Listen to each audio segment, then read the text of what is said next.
जय श्री बालाजी महाराज। श्री शिवाय नमस्तुभ्यम। ईश्वर की कृपा आप सभी पर बनी रहे।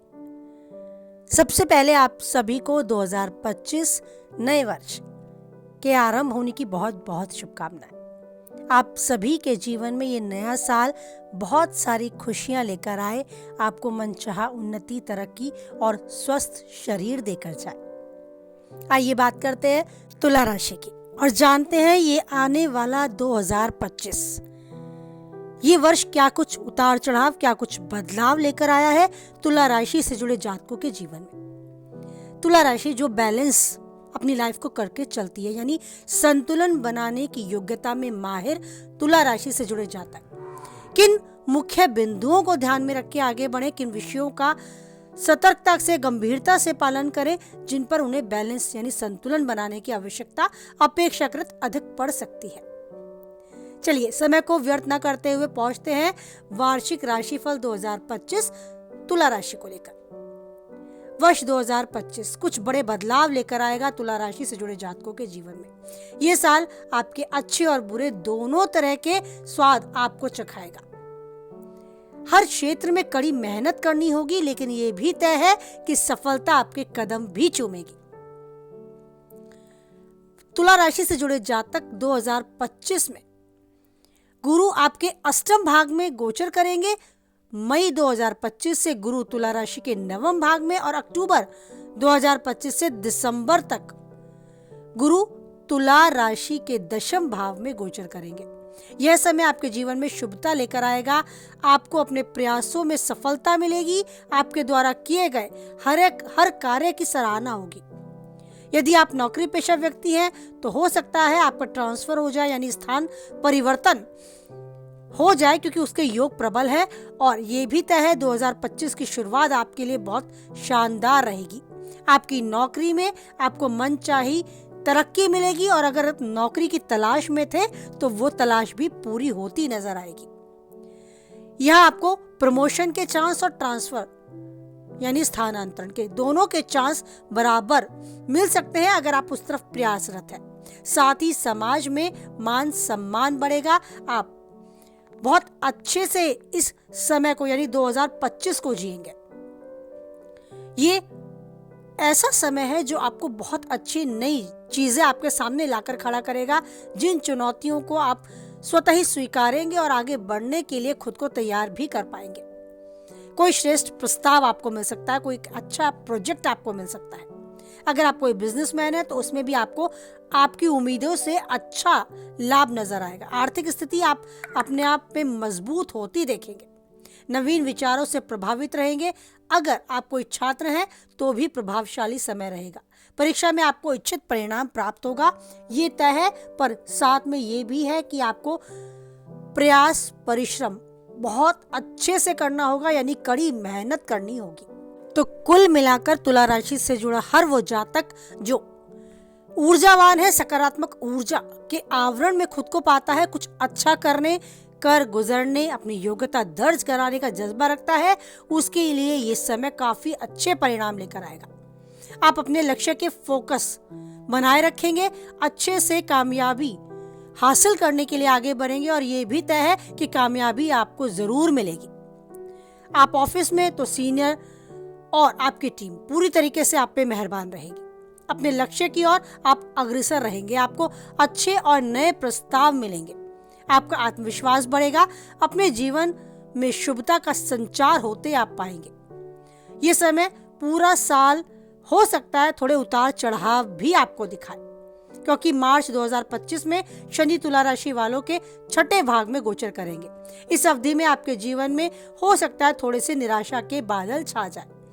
आपको कार्य क्षेत्र में कुछ चुनौतियों का सामना करना पड़े।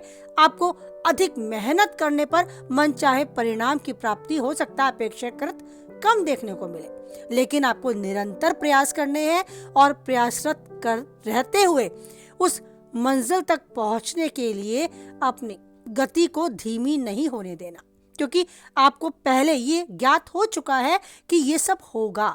लेकिन ये भी तय है कि अगर तपती धूप आप सह लेंगे तो ठंडी छांव का आनंद भी बहुत अच्छे से आपको मिलेगा।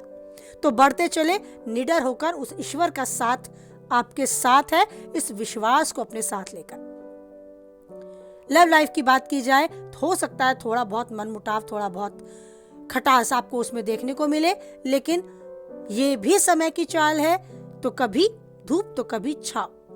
इसीलिए प्रेम और तकरार दोनों ही रिश्तों में होती है और होती भी रहेंगी, आगे भी स्वतः ही ऐसा समय आएगा। तो समय की चाल को समझते हुए इस समय को धैर्य के साथ बिताएं।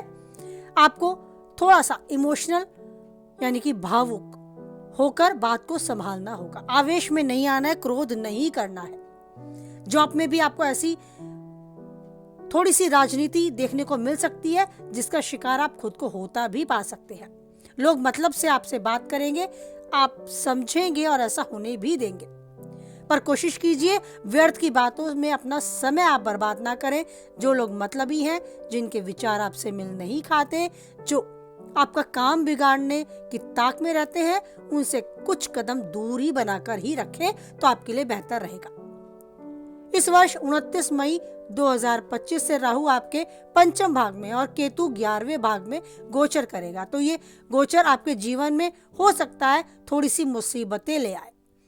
आपको संतान की सेहत को लेकर थोड़ी परेशानी बन जाए, आपको आमदनी में थोड़ी गिरावट देखने को मिल जाए, अपने व्यवसाय में थोड़ा सा नुकसान देखने को मिल जाए, इस तरह की दिक्कतें आ सकती हैं। अगर कोई पार्टनरशिप में या साझेदारी में आप व्यवसाय कर रहे हैं तो हो सकता है वहां भी आपको अपने साझेदार को लेकर थोड़ी परेशानियां देखने को मिले। आप अपने परिवार के सदस्यों के साथ हो सकता है थोड़े मनमुटाव महसूस करें, घर में अशांति का माहौल महसूस करें। कहने का अर्थ है इस तरह की चीजें आपको अपने आसपास महसूस होंगी, लेकिन समय जरूर बदलेगा। अगर आज अशांति का माहौल है तो कल को शांति और सुकून भी आप ही महसूस करेंगे। धैर्य के साथ अपने कार्य पर फोकस करें, किसी भी तरह आवेश में न आए, बुद्धि विवेक के साथ आगे बढ़े। किसी भी अनुभवी व्यक्ति से विचार विमर्श करें। अगर कोई नया कार्य करना चाहते हैं, कोई बड़ा फैसला लेना चाहते हैं और विशेष रूप से धन के निवेश के बारे में अगर सोच रहे हैं तो रिस्क ना लें। इसके लिए आपको जरूर वरिष्ठ व्यक्तियों से, अनुभवी लोगों से, अपने शुभ चिंतकों से सलाह लेनी चाहिए। अब बात करते हैं अगर आपके जीवन में थोड़ा आप तनाव देखते हैं तो उससे बाहर कैसे आए। सबसे पहली बात है आपको क्रोध पर संयम रखना ही होगा, और दूसरी बात आपको कोई भी निर्णय लेना है तो जल्दबाजी नहीं करनी होगी। माँ लक्ष्मी के समक्ष बैठे मन तन की चर्चा करें, देसी घी का दिया जलाएं, उनकी यानी लक्ष्मी चालीसा या उनसे रिलेटेड कुछ भी मंत्र जो आपको याद आता है, जो आपको कनेक्ट कर पाता है, उसे जरूर अपने मन में जाप के द्वारा धारण करें। ओम नमो भगवते वासुदेवाय नमः।